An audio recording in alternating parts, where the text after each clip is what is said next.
Assalamualaikum warahmatullahi wabarakatuh. Perkenalkan, nama saya Rafa Sekenjot Raihan. Saya akan bercerita tentang anak berhati baja. Cerita dimulai.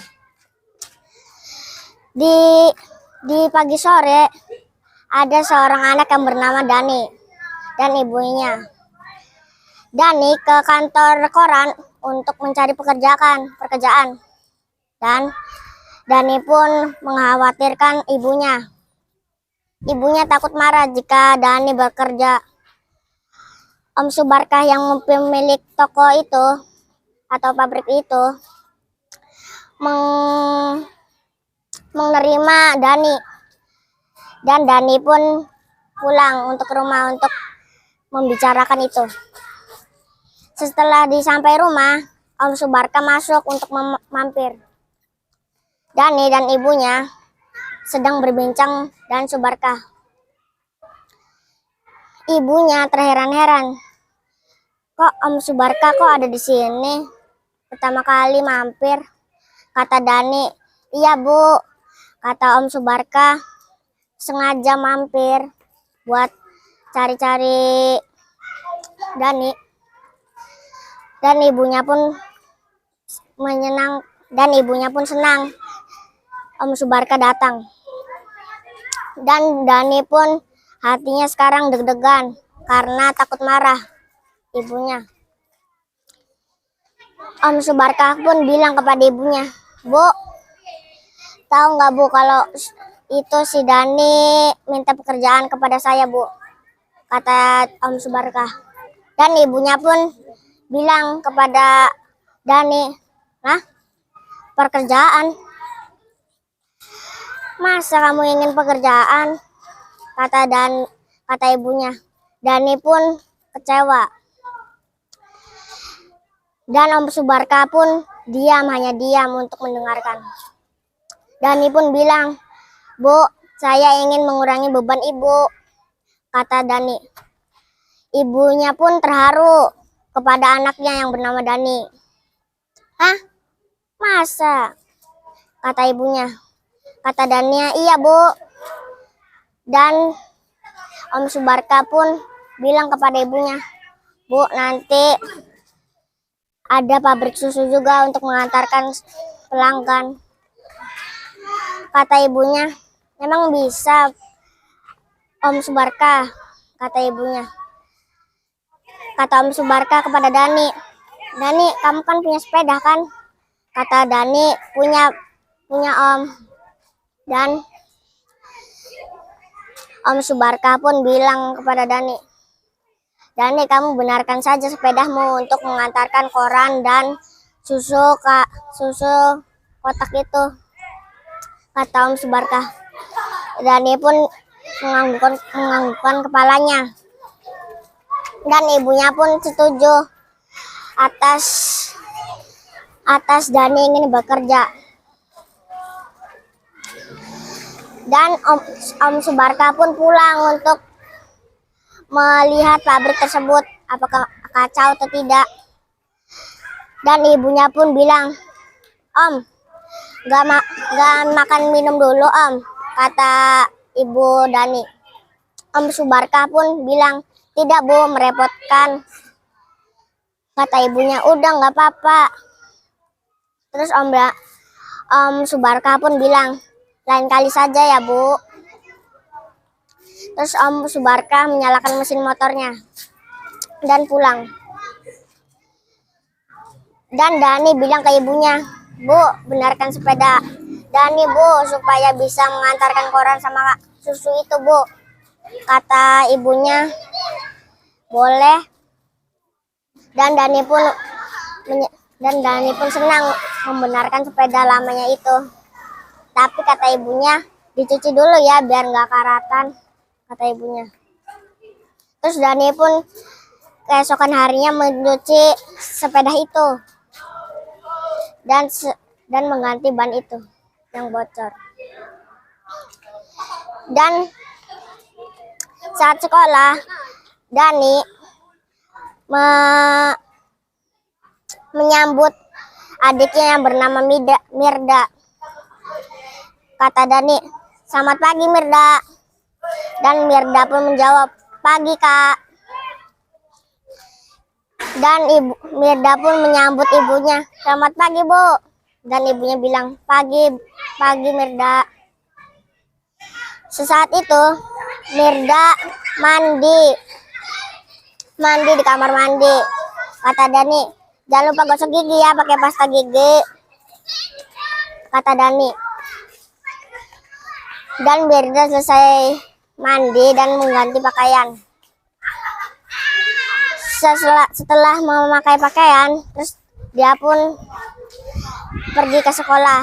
Dan Dani bilang ke ibunya, bu, sekali-kali ya bu pakai sepeda, kata Dani. Dan ibunya bilang, janganlah Dani, banyak motor, banyak kendaraan, kata Dani. Lah bu, sekali-sekali lah. Dani membujuk ibunya untuk memakai sepeda. Setelah bisa dibujuk, ibunya pun setuju. Dan iyalah Dani, kata Dani pun senang. Setelah itu Dani dan Mirda berangkat ke sekolahan bersama. Setelah sampai di sekolahan, mereka belajar. Dan mereka tak tahu kalau itu jam kosong yang tidak ada guru. Bisa istirahat sepuasnya. Dani dan Tony berangkat ke perpustakaan untuk membaca buku. Dani bersama sahabatnya itu pergi ke perpustakaan dan membaca buku yang ingin dipinjam. Setelah sudah dipinjam kepada Pak penjaga buku itu, Pak perpustakaan itu pun bilang, mau pinjam yang mana dek? Kata Om penjaga perpustakaan. Kata Dani, ingin membaca buku ini pak. Dan Dani pun pulang ke kelas. Setelah sampai di kelas, Dani dan sahabatnya itu membaca bukunya. Dan selesai membaca bukunya itu, bel sudah mau pulang. Dan Dani dan Tony pulang. Mirda setelah masih lama ingin pulangnya, Dani pun menunggunya. Dan setelah Mirda puas dengan permainannya itu, Mirda ingin pulang. Dan Dani pun mengajak pulang. Setelah sampai di rumah, Mirda dan Dani ingin mengajak ke alun-alun bersama ibunya itu. Dan Dani pun bilang ke ibunya, bu, ke alun-alun ya bu, bersama Mirda, kata ibunya. Ya sudahlah, sudah lama tidak ke alun-alun. Dan ibunya pun menyetujuinya. Dani pun senang dan Mirda pun senang. Setelah sampai di alun-alun, mereka berkeliling bersama dan melihat air mancur yang sangat deras. Setelah pulang dari alun-alun, mereka tidur dan Dani pun belajar untuk ulangan besok.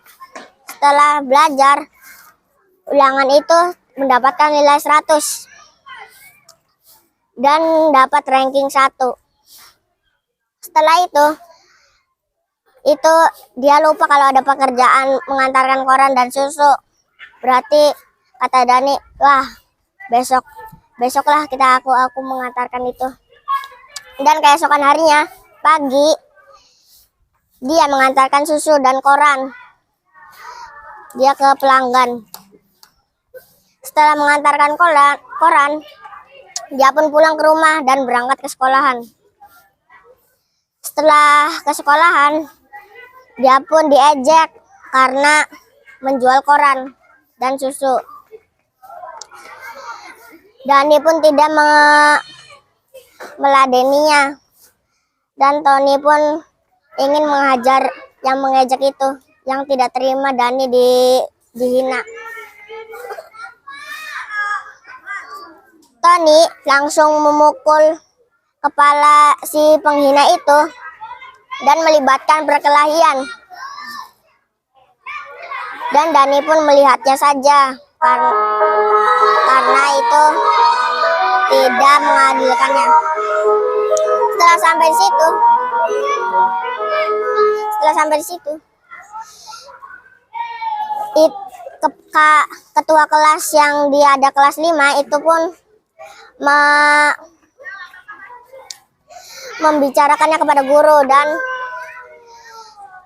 dan guru pun mengetahui dan membawanya ke kantor.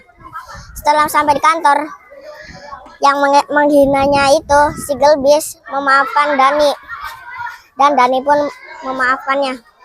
Setelah memaafkannya, Tony Gelbis pun itu kecewa, dan Dani pun memaafkannya. Dan hikmah yang kita ambil dari ini, kita tidak boleh menghina dan mengejek orang karena itu tidak baik. Wassalamualaikum warahmatullahi wabarakatuh.